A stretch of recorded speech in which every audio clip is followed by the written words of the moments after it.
Thank you, Mark. Thank you. Good morning, ladies and gentlemen. It is indeed an honor for me to be here on this historic day, the day that we're celebrating the 75th anniversary of the American Forage and Grassland Council.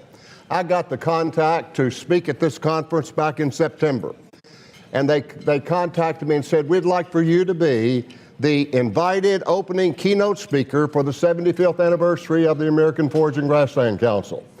I was surprised that they contacted me with all the other qualified people, but I was honored.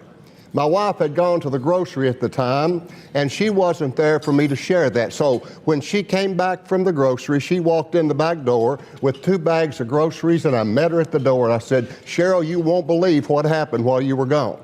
I was invited to be the keynote opening speaker for the American Forage and Grassland Council 75th anniversary. Well, her response was less than enthusiastic. She said, there's 2 more bags of groceries in the car, go get it. I didn't let that little setback dampen my spirits, though, because I told everybody that I talked to over the next 2 or 3 weeks that I had been invited to be the keynote opening speaker for the 75th anniversary. Well, I was sitting at home one day working on a PowerPoint, and the words of my mentor and dear friend, Dr. John Baler, came to me. Dr. Baler told me, he said, Gary, there'll come a time in your career when you'll be invited to do things because you're the oldest one in the group. Now, my ego bubble just burst when I learned that. And I was embarrassed that I'd been bragging to everybody about being invited to be the opening keynote speaker for the 75th anniversary. Well, I sat there and thought about that. Then I realized they'd made a mistake. I'm not the oldest one in this group. I'm not even the oldest one in this room today. There's a lot of people in this room older than me. Now, I'm not going to take the time to point you out and maybe even embarrass someone. Well, I will embarrass one. This person's older than me. In fact, Dr. Don Ball was born in Davis County, Kentucky. He was born 4 years after they discovered dirt in that county. In fact, Don was fascinated with that newly discovered dirt there in the county. His parents knew he was going to be a scientist at a very young age because they caught him on many occasions experimenting with that newly discovered dirt. In fact, they captured one picture of him experimenting with that dirt. Now, Don is a very fast learner, and it didn't take him long to realize he didn't want to be a soil scientist. So he developed a passion for forages, and he joined Forage. And one of his very first projects in Forage was a grazing project. He set up a grazing project, a forage project, one of the most elaborate for a 12-year-old 4-H student there in the county. In fact, I've got a picture of that. That was his very first project.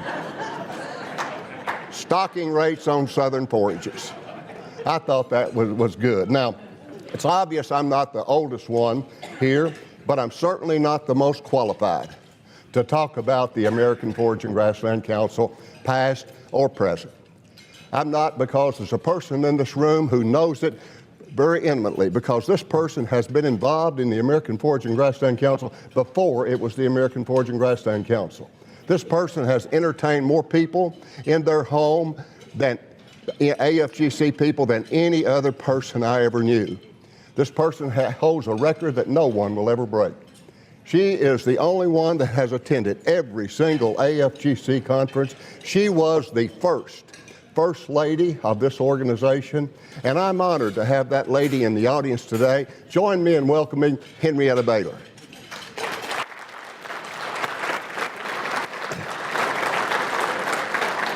Now, joining Henrietta this morning is her daughter Sue, son-in-law Don. We're glad to have you folks with us. One of the most important things I did as president of this organization was ask Dr. John Baler to be our historian. This was prior to our 50th anniversary, and John, with like everything he took on in life, he did it with passion. He took on this project and he put together the most elaborate, detailed, comprehensive history of the 50th years that ever existed. He also put together the most elaborate exhibit and debuted that at our 50th anniversary.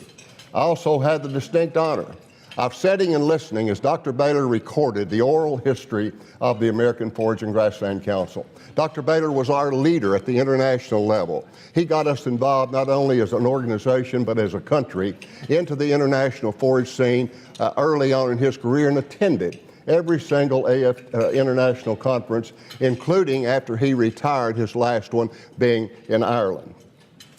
Where do you start when you talk about forages? Yesterday, today, and tomorrow. I went back to some history books. My very favorite and oldest history book that I have is the Bible. And I went back and found that in the very first chapter of Genesis, references are made to forage crops. Genesis 1:10, and God called the dry land earth, 1:12. And the earth brought forth grass, 1:25. And God made cattle after their kind. We'll come back to that verse shortly. Deuteronomy 11:15, and I will send grass for the cattle. Two additional verses, I like Timothy 2:6, because this puts the farmer in perspective. The hardworking farmer ought to be the first to receive his share of the crop. I put the next verse in for Clayton Gerald's. This verse is Isaiah 30:24, and the oxen and the donkey that work the ground will eat seasoned fodder, which has been windrowed with a shovel and a fork. So that's the first reference that I can find in the Bible relative to hay. My second favorite book is Southern Forages. The author has devoted the entire first chapter to history. My favorite 3 pages in that chapter is 6, 7, and 8. In there, the authors have selected important events in forage history, and then they put those by dates in chronological order. Now, as a professional speaker, I do not endorse products and services, but I'm going to make an exception in this case. I recommend this book. In fact, from personal experience, I have another recommendation. Because, see, I have multiple copies of this, and I have loaned copies out, and they've never returned. So I'm recommending that each person in this room get at least 2 copies of this book. So if you do loan one out, you'll still have one available. Now, there's a lot of other books around that you can read. You can get a lot of good forage information from. And I know some of you are going to be Googling while I'm here, just checking out, fact-checking me on all this. I'm going to be covering a lot of history, and I may be off 100 years or so. So don't tie me down to all of that. Let's begin in 1620 in this country. When the Mayflower arrived in this country with 102 people on them, they all were hungry, most were sick. They landed on a strange shore. They were greeted by Native Americans. Native Americans shared with them their food, their medicine. They shared with them their experience, their knowledge of what they had been able to grow in that particular environment. And then they helped them through that first winter. Many didn't make that first winter. About half of them did not survive the first winter. First planting season, they helped them seed down some crops. They helped them get going. They helped them through the harvest and celebrated the very first Thanksgiving together. Now, they lived in teepees at the time. They were hunters and gatherers. And the Pilgrims immediately, the following year, started to clear land. They started to open up land, build cabins, build corrals for the animals that were continuing to arrive. Now, at the time, there were no roads or anything. The only trails were those that were broken by the buffalo and the hunters. But the spirit of the pioneer was always one of curiosity. They always wanted to know what's around that next curve and what's over that next hill or mountain, what's across that next stream. And we owe a great deal of gratitude to all of those early explorers. Now, we read a lot about Lewis and Clark and Squanto and Daniel Boone, but there were a multitude of people who blazed the trail west and cut trails through some thickets and found the best path. And then as they went back and more people arrived by ships and even animals started to arrive, they went back and told their story. And there was oftentimes embellished a little, but they told how beautiful everything was. And so larger and larger numbers started to head west. And then there were groups, as they continued to head west, they came through the Cumberland Gap. When they came through the Cumberland Gap, they went on for a few days, and then one morning,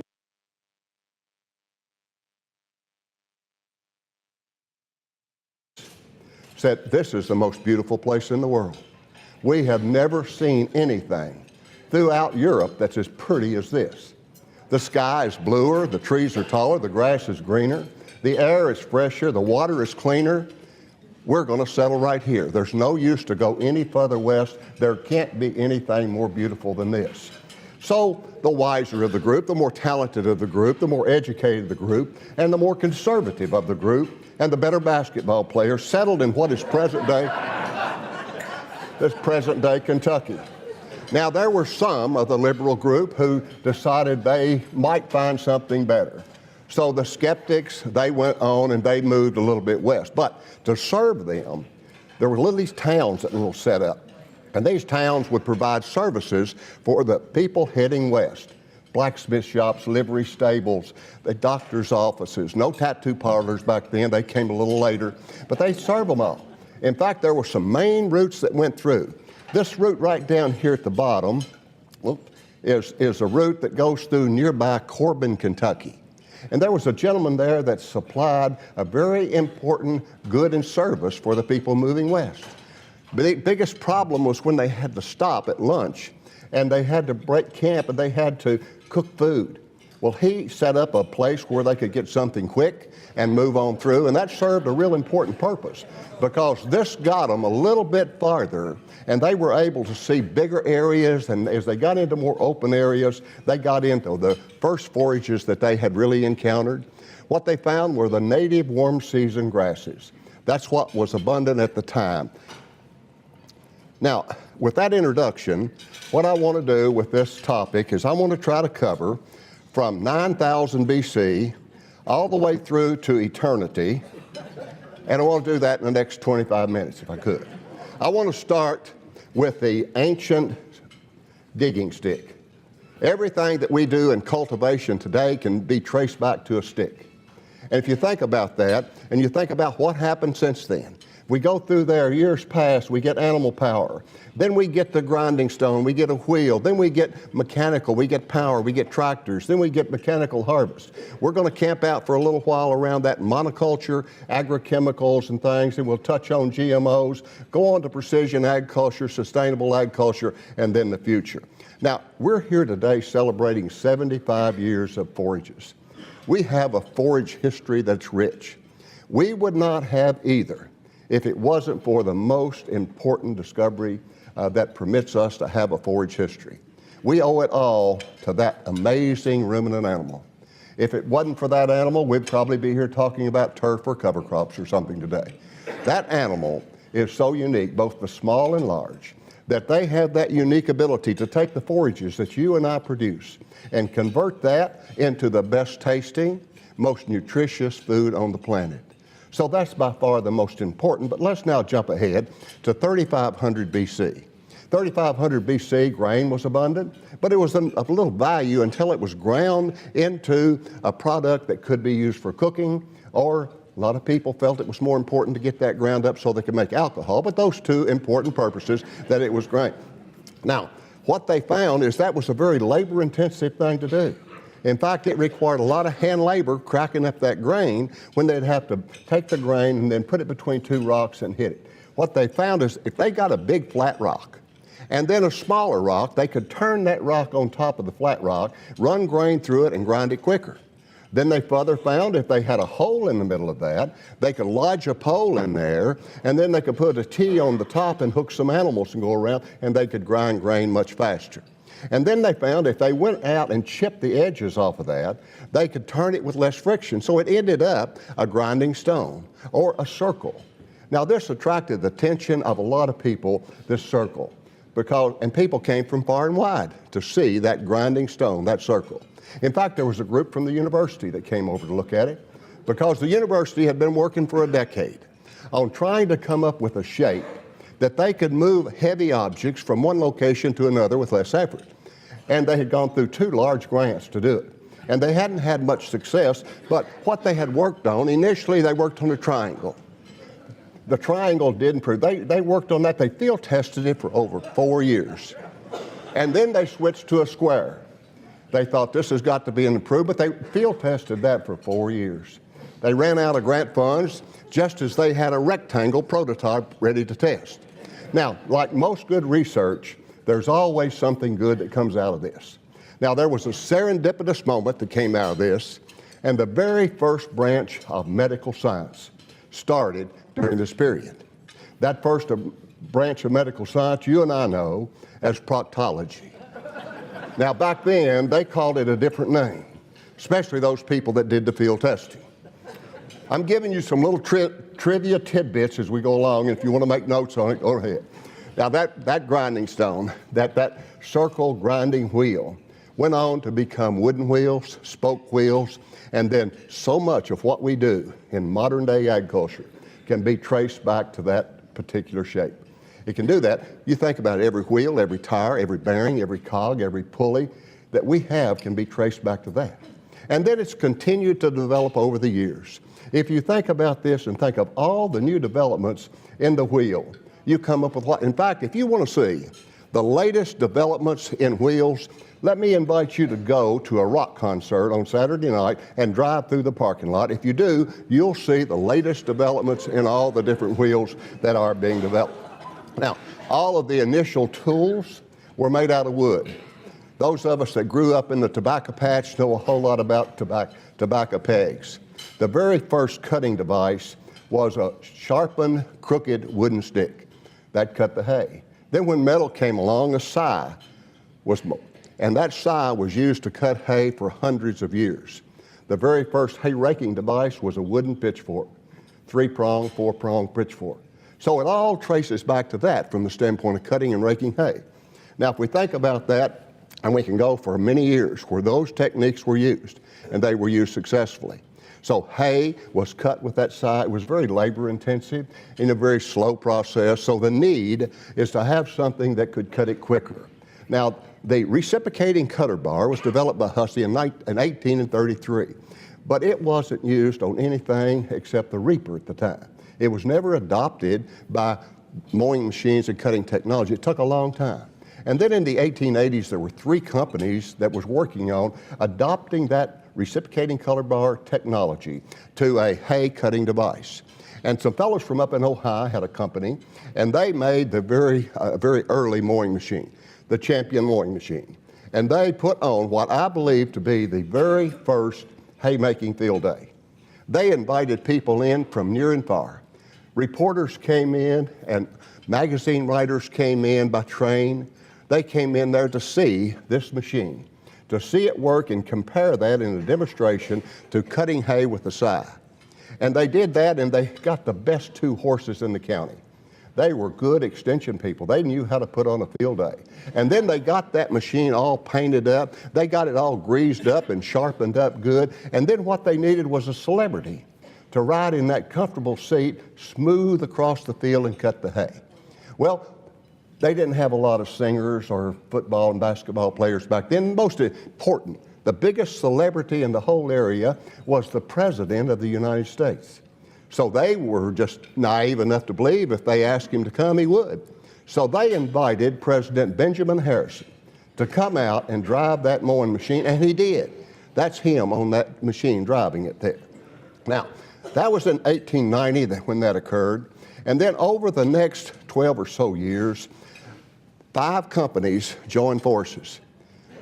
This company, McCormick, Daring, Milwaukee Machine Works, and Plano Machine Works. They joined forces because they all had interest in this particular device as well as other things, and that became International Harvester. And then mowing machines came along. The very first one to come along was that McCormick Daring sickle bar mower. I remember as a kid growing up using one of these on the farm. And that came along. Now, all of the cutting devices that really came along since then have been based on that fundamental principle. Now, there have been a lot of improvements on it, and there's been some other devices come along, the disc bind, disc mower. The single biggest thing that came along during my career that permitted us to dry hay quicker was the conditioning and mower conditioners. That was a big aid in haymaking. Now, initially, hay was cut with a scythe. It was raked up with a pitchfork. But then some other raking devices were developed. I can remember a demonstration where a gentleman brought in a buck rake, and we demonstrated that. But then what really changed was in 1840 when the dump rake came along. I remember using one of these as a kid. That permitted to take the labor out of raking hay, and the skill of the operator was what determined how well that windrow could be. I never had that excellent skill. But then it wasn't until 1890 that the major breakthrough occurred and the side delivery rake came on the market, a dependable machine that was able to put that windrow gently in a row down through there, and that is the device for which so much of our hay raking equipment today is based on, that fundamental principle. Since then, there's been a lot of things that's come on the market that can aid haymakers in getting it up. The one machine that I think that's come on that's made probably the biggest difference, if used properly, is a tedder. Initially, hay was cut with a side rake with a pitchfork and shocked or stacked in the field for winter use. And then as barns were built that had hay lofts in them, loose hay would be taken into the barn. Taken into the barn, pitchforked up in the loft, and used there for winter feed. Now, I remember as a kid doing this. And I remember most of the barns in our neighborhood had a wooden container right up in the door of the barn loft and had salt in it. And if you had a plant that came up, or a pitchfork load of hay that came up with a wet dock plant or something in it, you put some salt on that. I remember doing that. This is the OK Panama hay press. The hay press was developed and released in 1872. I got this slide from Dr. John Baler, the very last presentation that John gave at AFGC. This was his lead slide on the OK Panama stationary hay press. Now, the very first hay baler I ever worked on was a stationary baler that was pulled to the field. Hay was raked up with a dump rake and brought up to the side. It was pitchforked up in that chamber, and then it was baled. Now, to get the bale separated, it had two big blocks of wood, and they had slits in them, two slits, one at the top, one at the bottom. And one person would stand on one side, and as wire was pushed through, that person would shove it through to the other side. That was my job as a kid, shoving those wires back through, and the person on the other side would tie it. Well, the next thing that happened, there was a pickup attachment that was added to that device. The pickup attachment permitted the baler to go across the field and pick the hay up. But still, there was no device for tying. So you can see the people riding on there. Usually took three people. Person on one side to tie, a person on the other side to poke the wire through, and a person in the back to pick up the block and take it back up and put it in for the next bale. Now, Appleby had already developed a knotter, but it was very inconsistent. It just didn't work well. Ennis put it on a baler out in Iowa, but it just didn't work, so it never hit the market. It wasn't until a Mennonite up in New Holland, Pennsylvania, or Lancaster County, Pennsylvania. He loved to tinker. He was a great engineer. He had 61 patents during his career. But he took that knotter and he modified it. And he made a very dependable, reliable knotter. And that knotter is now on display in the museum in New Holland, Pennsylvania. You can go there and see that. That changed hay baling. That changed the way that you could bale hay. That was that self-tying baler that could be pulled down through the field and do it. Now, that was the initial one that Ed Note developed, Model 73. And then, since then, there's been every kind of color, shape, and size of big square bale that's come on the market, and all the equipment that's come on the market to take care of those. Now, the very first round baler that I ever saw was a small AC Allis-Chalmers round baler. It was designed to make small round bales and leave them in the field. Now, we had one of those in our entire county, and I worked for the man. But in our environment in Kentucky, as muddy as it was, we didn't leave those fields the bales in the field. They were actually hauled in and stacked up in the barn. Now, I learned to really appreciate a square bale when I tried to stack those little round bales and haul them in, because you'd never have them the same size. One end would be smaller than the other.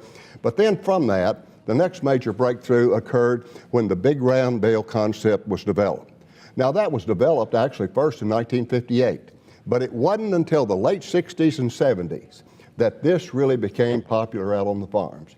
Companies like Hawkville and Vermeer and Heston started bringing out balers, and that came out, and that helped a lot of people in the beef cattle business actually stay in business. Labor was getting more challenged, so the big round bale concept was a big addition into hay baking. Another hay device that came along in the 70s was the Heston stacker, Heston 10 and Heston 30, making two different size stacks. Now, while they came along and they did a pretty good job, they were popular for a short period of time. I haven't seen one operating for a number of years, but there's still a few of them around. The thing that changed our part of the world more and gave us the ability to put up a higher quality product without wasting as much and preserving it was baleage. Baleage came on in the 90s, the individual bale first and then the inline balers, and that technique is still very popular. As you drive up and down the roads now, you can see those in the field. Another thing that's really changed, and we can see that here at this conference with the amount of information presented on grazing. We can see that change in what all is going on. It's the changes that's occurred in fencing and watering over the last 75 years. When our pilgrims landed on the shores, there were no fences, there were just rivers and mountain barriers. People brought the animals in at night for protection. Then they started to build wooden fences. They cut trees and built fences. And then as they got more open area, they built split rail fences. As they came into Virginia and Kentucky and found more limestone, a lot of people were experienced people from Ireland and others to building fences. So they made a lot of rock fence. You can go to central Kentucky and places in Virginia and other, you can still find some of those limestone fences that were built in those early days. A big breakthrough occurred in 1867 when Lucian Smith in Ohio patented the very first barbed wire. Now, it was years later in 1874 that Joseph Glidden had another patent, and he also commercialized this and made it available to the farmers. Barbed wire changed a lot of things out in the way we handle cattle. Now, there's also some other wires that came along, woven wire for the smaller animals, for hogs and smaller animals, and then chicken wire. All of that came along. But it was soon learned that if you had a piece of metal running around the farm, going around the field, and you had electricity there near the house or the barn, why not combine the two? So that sounded like a good idea.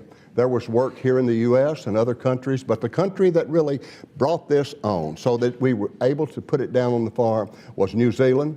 People like Bill Gallagher and others really brought this to the forefront, was able to get it to us in a commercial way. We learned a lot about how to use it, and that one development is a major reason that we have the grazing programs that we have today, but it wasn't the only one. The other major reason was what has happened in water systems. Watering, portable waters, quick couplers, and all of that has permitted us to have the most efficient grazing system this country's ever seen, and we're still getting new stuff today. Go visit with people in the exhibit halls and you will see different things. Fertilizer in this country began back when the Native Americans showed the Pilgrims how they could take a fish, put it in a hill of corn, and improve production. Now, work was being done even at that early age by people in other countries to help work out. We know that Justin von Levy helped work out a lot of the details on plant nutrition. But as we went on, cattle was confined, and they learned that manure had a fertility value. Went on to even commercialize some manure. For example, bat caves, they would go and commercialize that, put that in a bag and sell it as guano. If you've read Tobacco Road, you know a little bit about guano. And then a lot of other things that came along during that period. And then a major discovery in 1886 when it was learned that these unique legume plants that we work with have a very special ability. The ability to take the nitrogen from the air, convert that into a form that we could use. That was a major breakthrough. We think about that and then started putting bag fertilizer. Ruffin over in Virginia discovered the importance of liming, and then putting that all of that in the bag, we could commercially go out and mine phosphorus and potassium. That was all important. Nitrogen got its biggest breakthrough following the war. There was an abundance of ammonia products left over after the war. And these products were used for explosive, gunpowder, dynamite, all of that. And then we had that surplus. So with a little chemistry, then anhydrous ammonia and other nitrogen products. And that revolutionized how we were able to produce monocultures more efficiently. And now look where we're at today with fertility. You know, we're looking at grid sampling and precision placement and all of that. And it's just remarkable of how efficient that we have come in fertilizer placement and how much better environmentally it is for that and how much more economical it is for our farmers today. Pesticides go all the way back to about 4000 BC. Some of the early insecticides were things like sulfur, arsenic, lead, mercury. All those were used as insecticides early on. My grandfather told me about using DDT dust put down in his fatigues in the Army and say, they used nicotine sulfate as an insecticide. The big breakthrough in herbicides for broadleaf occurred back in 1940 when W.C. Templeman developed the 2,4-D molecule, and that changed. The single biggest herbicide breakthrough during my career has been glyphosate. Glyphosate was first synthesized in 1950 by a Swiss chemist named Henry Martin. But nothing was done commercially until Monsanto started working with it in 1970. It was commercialized in 1974, and the last 3 decades, that's been the most widely sold herbicide in the world. Our genetics that we have today, our farmers have the best genetics to select from of any time in our history. That started, if you'll remember, what our pilgrims found. They found the native one-season grasses. We now grow over 60 different species commercially.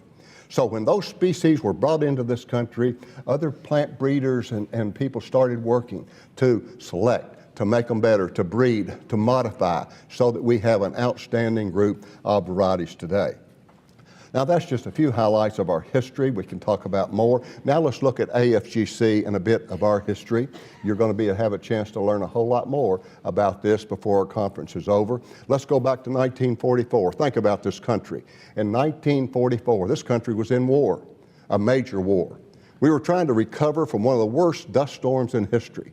Second worst flood in history occurred just a few years before. Had been through 2 major droughts. Erosion was a major, major issue. The Soil Conservation Service had been formed in 1935. Universities were working on this. Major efforts were being put into soil conservation.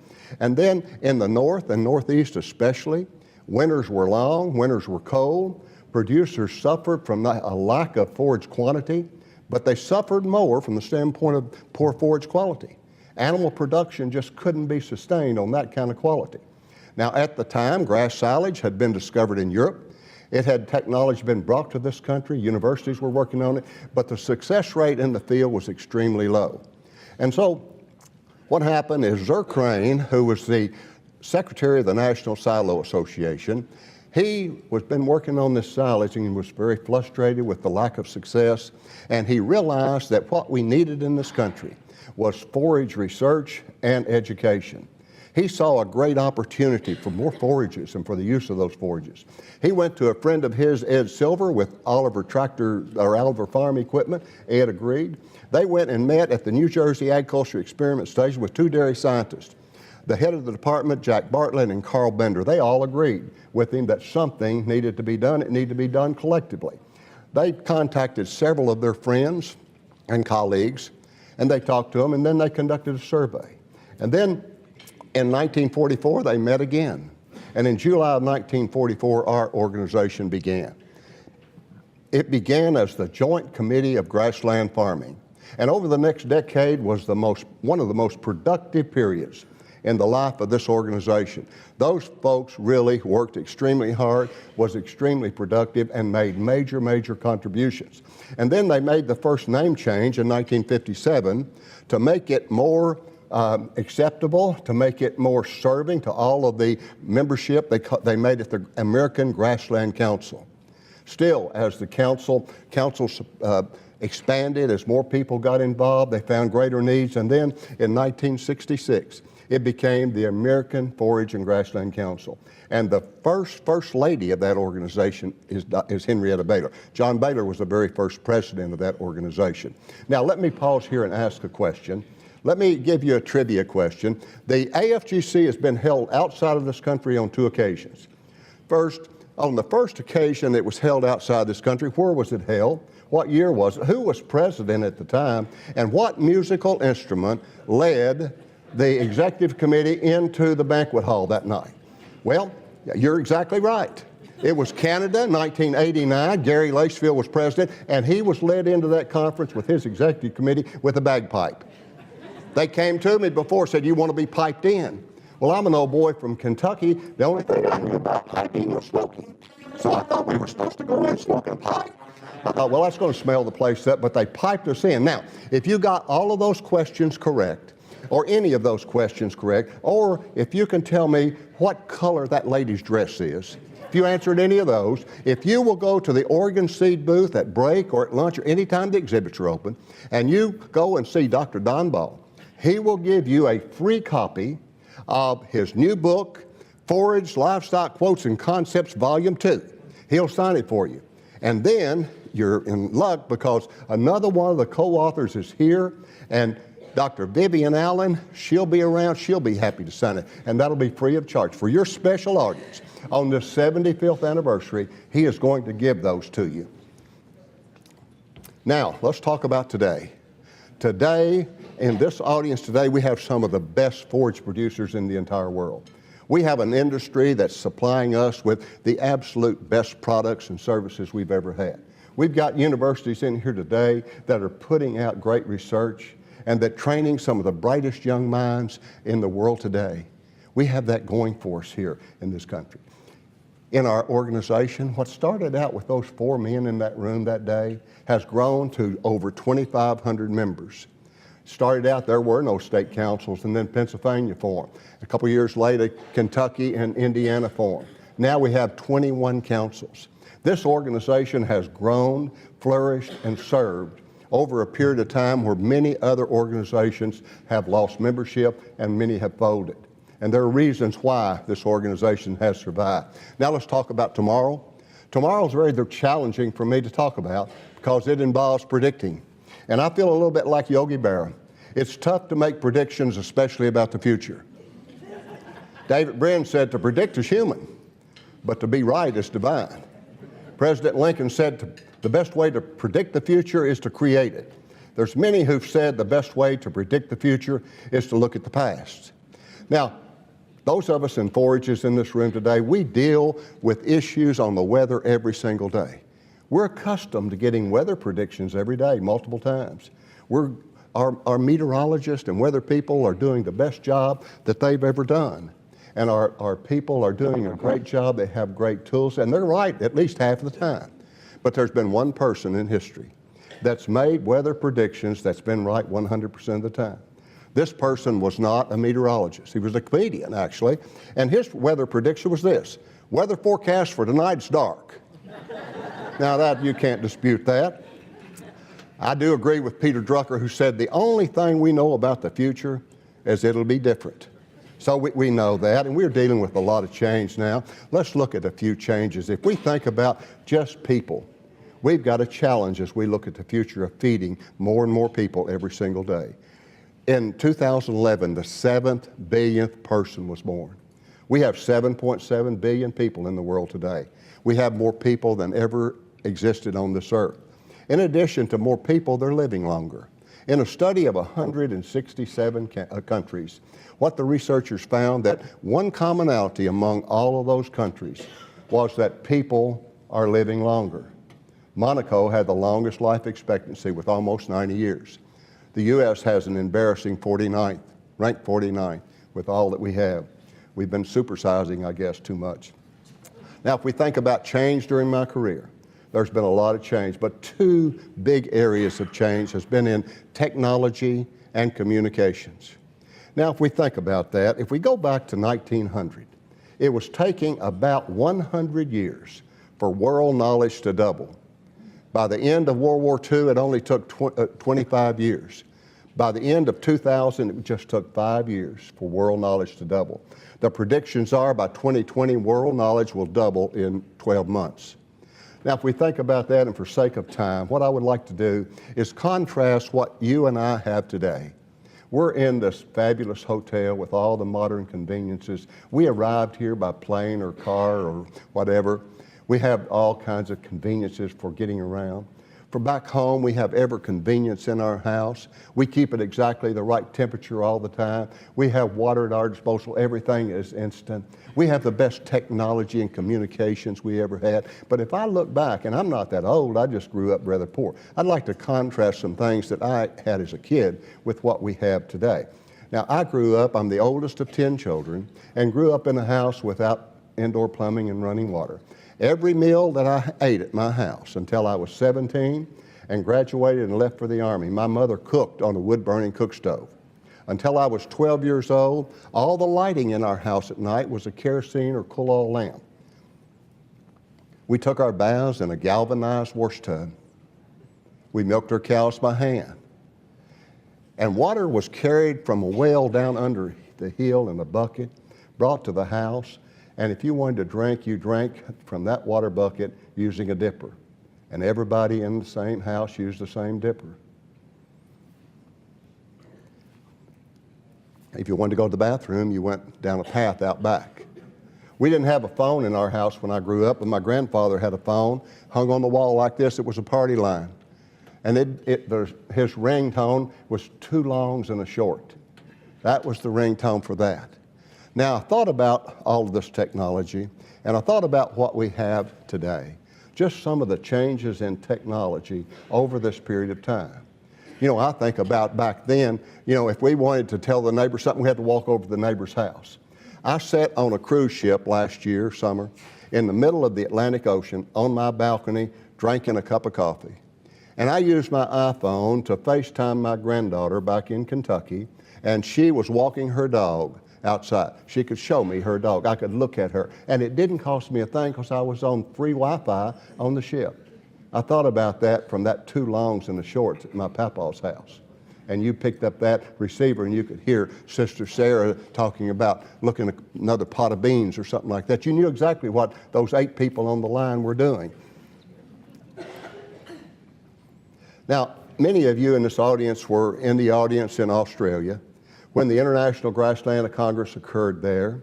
And you heard Smith give his report of the international team that they were working with. And they made the prediction then that by 2050, there'd be 9.7 billion people in the world, and they would require 70 to 100% more animal source protein. I remember sitting there and thinking, is that possible? We're producing a lot of animal protein right now. Can we produce 70 to 100% more? And I admit that I don't have any crystal balls, but I do have some good history books. And if we go back and look at that, we do have hope.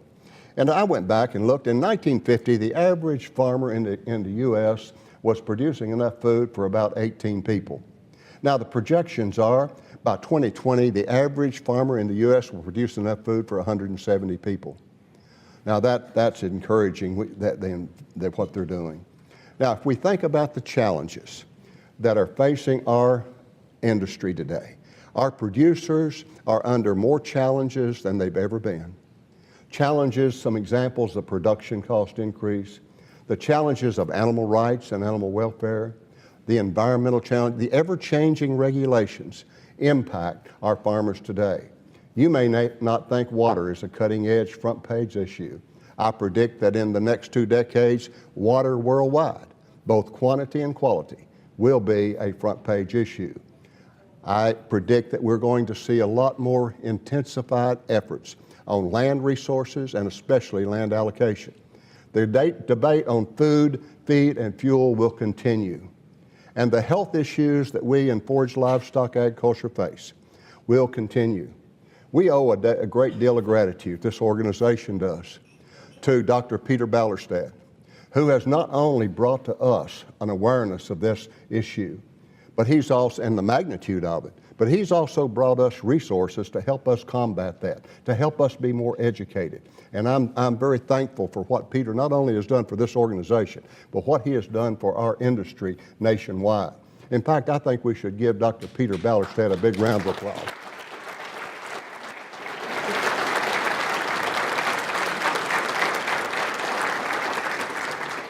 And Peter will be given a paper tomorrow afternoon. Is that right, Peter? Yes, sir. Okay. And those recording can edit that last comment out if you don't want it in there. Now, here's another challenge, and you probably won't agree with me on this, but first 2/3 of my career, most of the decisions impacting agriculture were made based on good science. The last third of my career, I noticed some change in that, because now when you look at good science, coming up against public opinion, political correctness, politics, oftentimes good science loses. And the power and the magnitude of this is powered by the social media that we have today. That, I think, is going to continue to be a problem that we'll have to deal with. There's a lot of groups and organizations in this country that don't want you and I doing what we do. They are very well funded, they are very well lawyered, they are passionate about what they do, and unlike you and I, they don't get bogged down with facts, data, and things like that. Opinions are very satisfactory. That's going to continue to be a problem. In our public and private sector, they face challenges that they've never faced before. If you think of all the land-grant universities in here, you think of the budget problems that we have and are continuing to be under. Monty Roquette did a study a few years ago just on the land-grant universities. What he found was since 1984 that we've lost 60% of the forage livestock researchers, 40% of the forage livestock teachers, and the loss for extension specialists has been even higher. Now, if you think about all of our industry here, who I greatly appreciate all the support that this organization has and will continue to get from industry, think of the pressures they're in. Think of how many industries you work with that has changed names, business cards, and hats 3 or 4 times.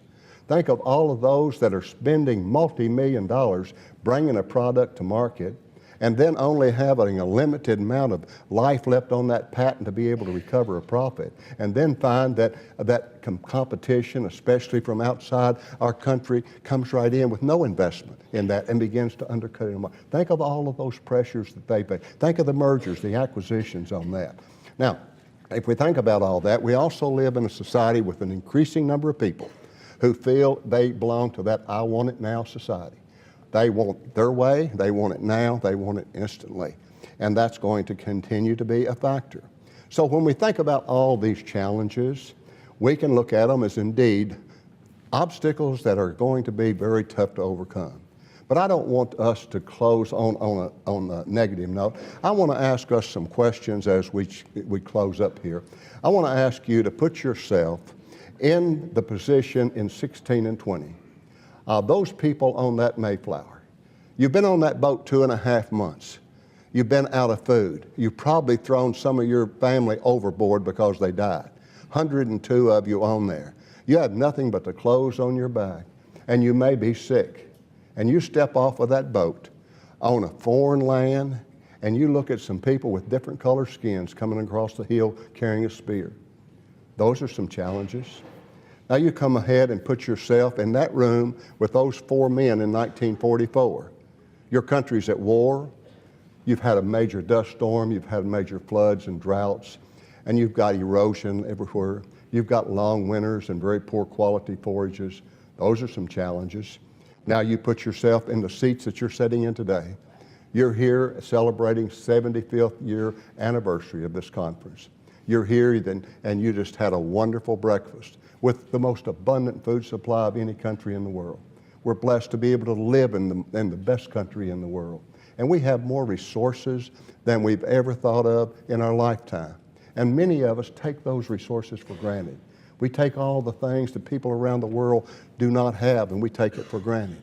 Now, I ask you the question, with the challenges that we've talked about, would you rather be coming off of that boat and facing those challenges? Would you rather be sitting in that room with those 4 men facing those challenges?